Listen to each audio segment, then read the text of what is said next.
सभी छोटे बड़े श्रोताओं को सुनीता भटनागर का प्यार भरा नमस्कार। ऑडियो स्टोरीज के हमारे चैनल कहानी जगत में आप सभी का स्वागत है।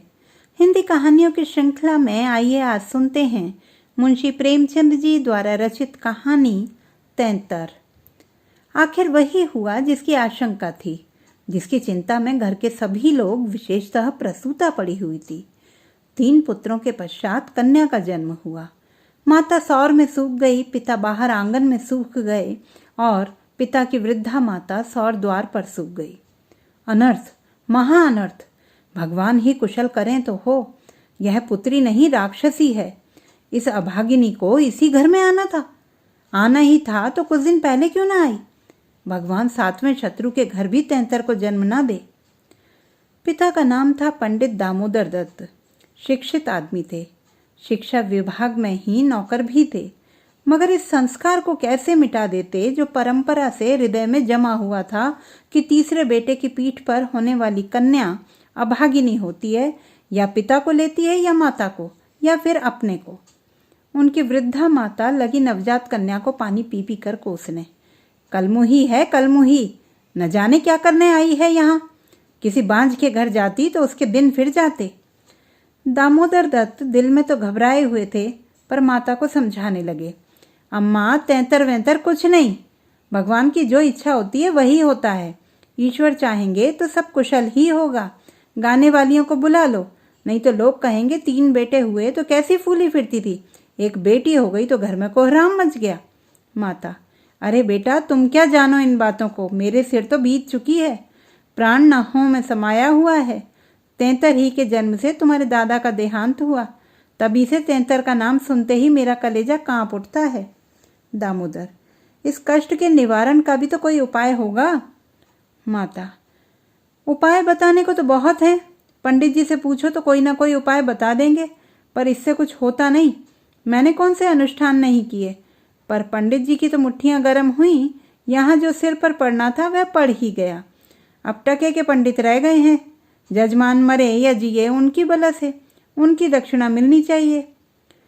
लड़की दुबली पतली भी नहीं है, तीनों लड़कों से हष्टपुष्ट है। बड़ी बड़ी आंखें हैं, पतले पतले लाल लाल होंठ हैं जैसे गुलाब की पत्ती, गोरा चिट्टा रंग है, लंबी सी नाक। कलमुही नहलाते समय रोई भी नहीं, टुकुर टुकुर ताकती रही।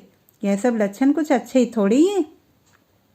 दामोदर दत्त के तीनों लड़के सांवले थे, कुछ विशेष रूपवान भी न थे।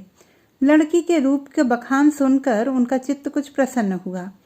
बोले, अम्मा जी, तुम भगवान का नाम लेकर गाने वालियों को बुला भेजो। गाना बजाना होने दो, भाग्य में जो कुछ है वह तो होगा ही। माता, जी तो हुलसता नहीं, करूं क्या। दामोदर, गाना ना होने से कष्ट का निवारण तो होगा नहीं कि हो जाएगा। अगर इतने सस्ते जान छूटे तो ना कराओ गाना। माता, बुलाए लेती हूँ बेटा, जो कुछ होना था वह तो हो गया। इतने में दाई ने सौर में से पुकार कर कहा, बहू जी कहती हैं गाना वाना कराने का काम नहीं है। माता, भला उनसे कहो चुप बैठी रहें, बाहर निकल कर मनमानी करेंगी। 12 ही दिन हैं, बहुत दिन नहीं है। बहुत इतराती फिरती थी ना, यह ना करूंगी वह ना करूंगी, देवी क्या है देवता क्या है। मर्दों की बातें सुनकर वही रट लगाने लगती थी, तो अब चुपके से बैठती क्यों नहीं। मैम तो तैंतर को अशुभ नहीं मानती, और सब बातों में मैमों की बराबरी करती हैं, तो इस बात में भी करें। यह कहकर माताजी ने नाइन को भेजा कि जाकर गाने वालियों को बुला ला, पड़ोस में भी कहती जाना। सवेरा होते ही बड़ा लड़का सोकर उठा और आंखें मलता हुआ जाकर दादी से पूछने लगा, बड़ी अम्मा, कल अम्मा को क्या हुआ। माता, लड़की तो हुई है। बालक खुशी से उछल कर बोला, ओहो हो, पैंजनियाँ पहन पहन कर छुन छुन चलेगी, जरा मुझे दिखा दो दादी जी। माता, अरे क्या सौर में जाएगा, पागल हो गया है क्या। लड़के की उत्सुकता न मानी, सौर के द्वार पर जाकर खड़ा हो गया और बोला, अम्मा जरा बच्ची को मुझे दिखा दो। दाई ने कहा, बच्ची अभी सोती है। बालक, जरा दिखा दो गोद में लेकर। दाई ने कन्या उसे दिखा दी तो वहां से दौड़ता हुआ अपने छोटे भाइयों के पास पहुंचा और उन्हें जगह जगह कर खुशखबरी सुनाई। एक बोला, नन्ही सी होगी। बड़ा, बिल्कुल नन्ही सी, बस जैसी बड़ी गुड़िया। ऐसी गोरी है कि क्या किसी साहब की लड़की होगी। यह लड़की मैं लूंगा। सबसे छोटा बोला, हमको भी दिखा दो। तीनों मिलकर लड़की को देखने आए और वहां से बगलें बजाते उछलते कूदते बाहर आए। बड़ा, देखा कैसी है? मंझला, कैसे आंखें बंद किए पड़ी थी। छोटा, इसे हमें तो देना। बड़ा, खूब द्वार पर बारात आएगी, हाथी घोड़े बाजे आतिशबाजी। मंझला और छोटा ऐसे मग्न हो रहे थे मानो वह मनोहर दृश्य आंखों के सामने है। उनके सरल नेत्र मनोल्लास से चमक रहे थे। मंझला बोला, फुलवारियां भी होंगी? छोटा, हम भी फूल लेंगे। छठी भी हुई, बरही भी हुई, गाना बजाना, खाना खिलाना, देना दिलाना सब कुछ हुआ, पर रस्म पूरी करने के लिए, दिल से नहीं, खुशी से नहीं। लड़की दिन ब दिन दुर्बल और अस्वस्थ होती जाती थी। माँ उसे दोनों वक्त अफीम खिला देती और बालिका दिन और रात नशे में बेहोश पड़ी रहती। जरा भी नशा उतरता तो भूख से विकल होकर रोने लगती। माँ कुछ ऊपरी दूध पिलाकर अफीम खिला देती। आश्चर्य की बात तो यह थी कि अब की उसकी छाती में दूध ही नहीं उतरा। यूं भी उसे दूध देर से उतरता था, पर लड़कों की बेर उसे नाना प्रकार के दूधवर्धक औषधियां खिलाई जाती थी। बार बार शिशु को छाती से लगाया जाता, यहाँ तक कि दूध उतर ही आता था। पर अब की ये चेष्टाएं ना की गईं। फूल सी बच्ची कुम्हलाती जाती थी। माँ तो कभी उसकी ओर ताकती भी ना थी। हाँ, नाइन कभी चुटकियां बजाकर चुमकारती तो शिशु के मुख पर ऐसी दयनीय, ऐसी करुण वेदना अंकित दिखाई देती कि वह आंखें पहुंचती हुई चली जाती थी। बहू से कुछ कहने सुनने का साहस ना पड़ता। बड़ा लड़का सिद्धू बार बार कहता, अम्मा बच्ची को दो, बाहर से खिला लाऊं, पर माँ उसे झिड़क देती थी। 3-4 महीने हो गए। दामोदर दत्त रात को पानी पीने उठे तो देखा कि बालिका जाग रही है। सामने ताक पर मीठे तेल का दीपक जल रहा था। लड़की टकटकी बांधे उसी दीपक की ओर देखती थी और अपना अंगूठा चूसने में मग्न थी। चुप चुप की आवाजें आ रही थी। उसका मुख मुरझाया हुआ था, पर वह न रोती थी न हाथ पैर फेंकती थी। बस अंगूठा पीने में ऐसी मग्न थी मानो उसमें सुधा रस भरा हुआ है। वह माता के स्तनों की ओर भी मुंह नहीं फेरती थी, मानो उनका उस पर कोई अधिकार ही नहीं है। उसके लिए वहां कोई आशा नहीं। बाबू साहब को उस पर दया आई। इस बेचारी को मेरे घर जन्म लेने में क्या दोष है? मुझ पर या इसकी माता पर जो कुछ भी पड़े, उसमें इसका क्या अपराध? हम कितनी निर्दयता कर रहे हैं कि कुछ कल्पित अनिष्ट के कारण उसका इतना तिरस्कार कर रहे हैं। माना कि कुछ अमंगल हो भी जाए तो क्या उसके भय से इसके प्राण ले लिए जाएंगे? अगर अपराधी है तो मेरा प्रारब्ध है। इस नन्हे से बच्चे के प्रति हमारी कठोरता क्या ईश्वर को अच्छी लगती होगी? उन्होंने उसे गोद में उठा लिया और उसका मुख चूमने लगे। लड़की को कदाचित पहली बार सच्चे स्नेह का ज्ञान हुआ। वह हाथ पैर उछाल कर गूं गूं करने लगी और दीपक की ओर हाथ फैलाने लगी। उसे जीवन ज्योति भी मिल गई। प्रातःकाल दामोदर दत्त ने लड़की को गोद में उठा लिया और बाहर लाए। स्त्री ने बार बार कहा, उसे पड़ी रहने दो, ऐसी कौन सी बड़ी सुंदर है? अभागिन रात दिन तो प्राण खाती रहती है, मर भी नहीं जाती कि जान छूट जाए। किंतु दामोदर दत्त ने न माना। उसे बाहर लाए और अपने बच्चों के साथ बैठकर खिलाने लगे। उनके मकान के सामने थोड़ी सी जमीन पड़ी हुई थी। पड़ोस के किसी आदमी की एक बकरी आकर उसमें चरा करती थी। इस समय भी वह चर रही थी। बाबू साहब ने बड़े लड़के से कहा, सिद्धू जरा उस बकरी को पकड़ो तो, इसे दूध पिलाएं, शायद भूखी है बेचारी। देखो तुम्हारी नन्ही सी बहन है ना, इसे रोज हवा में खिलाया करो। सिद्धू को दिल लगी हाथ आई। उसका छोटा भाई भी दौड़ा। दोनों ने घेर कर बकरी को पकड़ा और उसका कान पकड़े हुए सामने लाए। पिता ने शिशु का मुंह बकरी के थन में लगा दिया। लड़की चुबलाने लगी और एक क्षण में दूध की धार उसके मुंह में जाने लगी, मानो टिमटिमाते दीपक में तेल पड़ जाए। लड़की का मुंह खिल उठा। आज शायद पहली बार उसकी शुद्धा तृप्त हुई थी। वह पिता की गोद में हुमक हुमक कर खेलने लगी। लड़कों ने भी उसे खूब नचाया कुदाया। उस दिन से सिद्धू को मनोरंजन का एक नया विषय मिल गया। बालकों को बच्चों से बहुत प्रेम होता है। अगर किसी घोंसले में चिड़िया का बच्चा देख पाएं तो बार बार वहां जाएंगे। देखेंगे कि माता बच्चे को कैसे दाना चुगाती है, बच्चा कैसे चोंच खोलता है, कैसे दाना लेते समय परों को फड़फड़ाकर चैं चैं करता है। आपस में बड़े गंभीर भाव से उसकी चर्चा करेंगे। अपने अन्य साथियों को ले जाकर उसे दिखाएंगे। सिद्धू ताक में लगा रहता। ज्यों ही माता भोजन बनाने या स्नान करने जाती, तुरंत बच्ची को लेकर आता और बकरी को पकड़कर उसके थन में शिशु का मुंह लगा देता। कभी दिन में 2-2, 3-3 बार पिलाता। बकरी को भूसी चोकर खिलाकर ऐसा परचा लिया कि वह स्वयं चोकर के लोभ से चली आती और दूध देकर चली जाती। इस भांति कोई 1 महीना गुजर गया।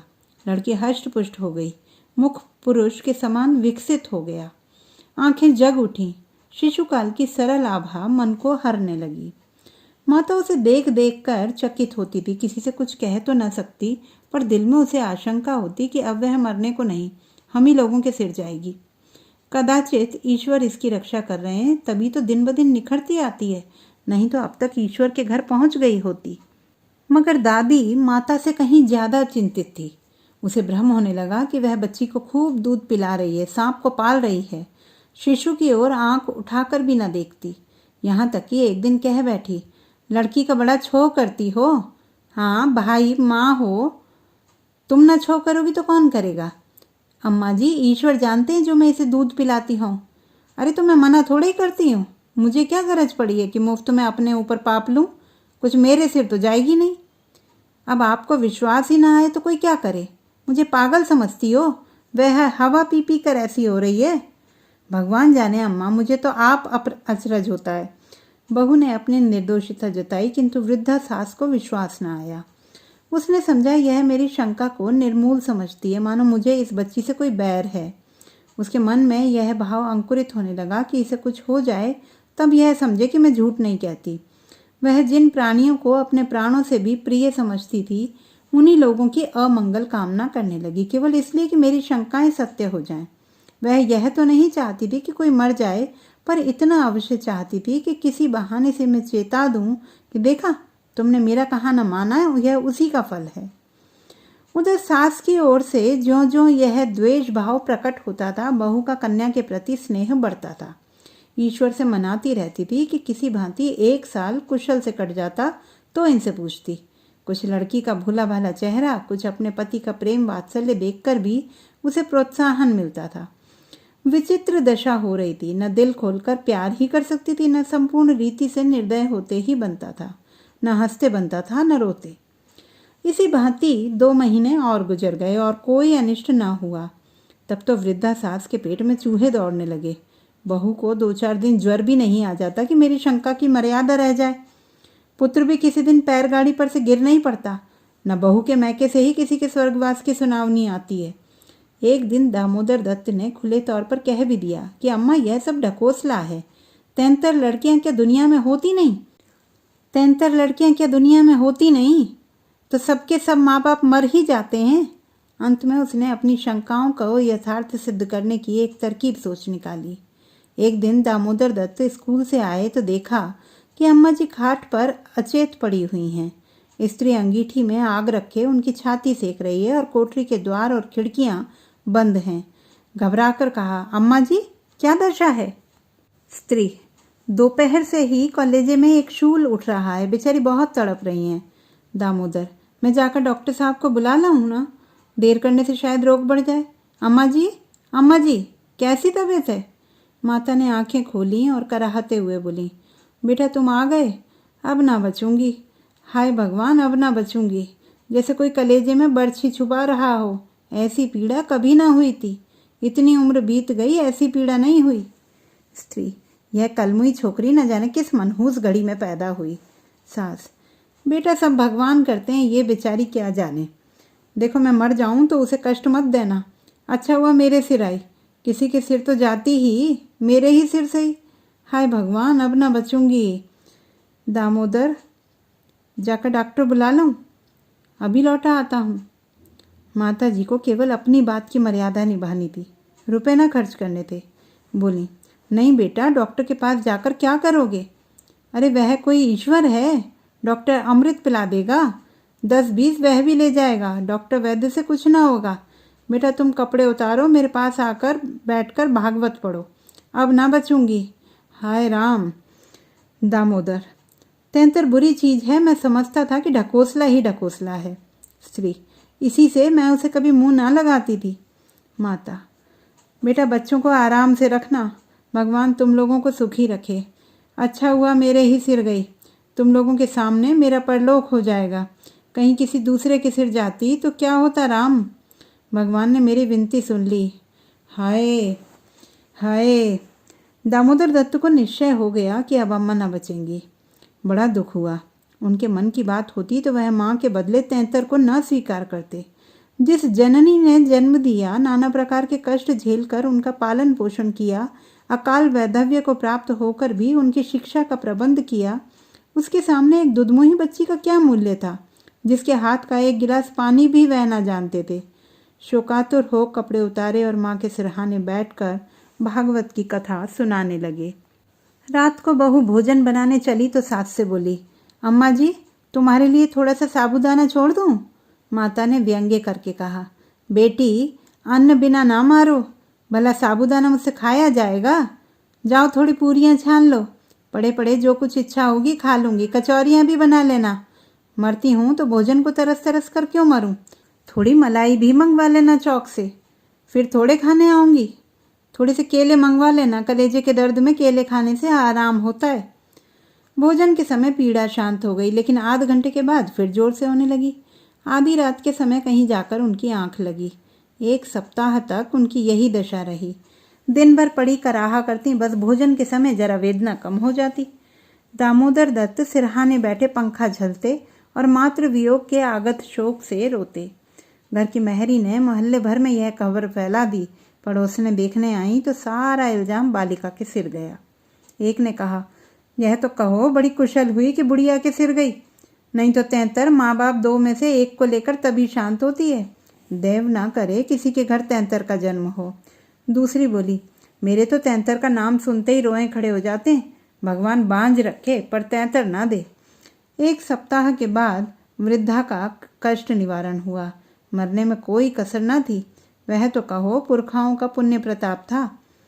ब्राह्मणों को गोदान दिया गया, दुर्गा पाठ हुआ, तब कहीं जाके संकट कटा। तो दोस्तों, ये थी समाज में व्याप्त अंधविश्वास पर प्रहार करती मुंशी प्रेमचंद जी की कहानी। हमारी आज की कहानी आपको कैसी लगी, कमेंट बॉक्स में लिखना ना भूलें। चैनल को सब्सक्राइब करें, लाइक करें और मित्रों के साथ शेयर करें। दोस्तों, यदि आप कविताएं पढ़ने में रुचि रखते हैं तो मेरा प्रथम काव्य संग्रह है स्पंदन पढ़ना ना भूलें।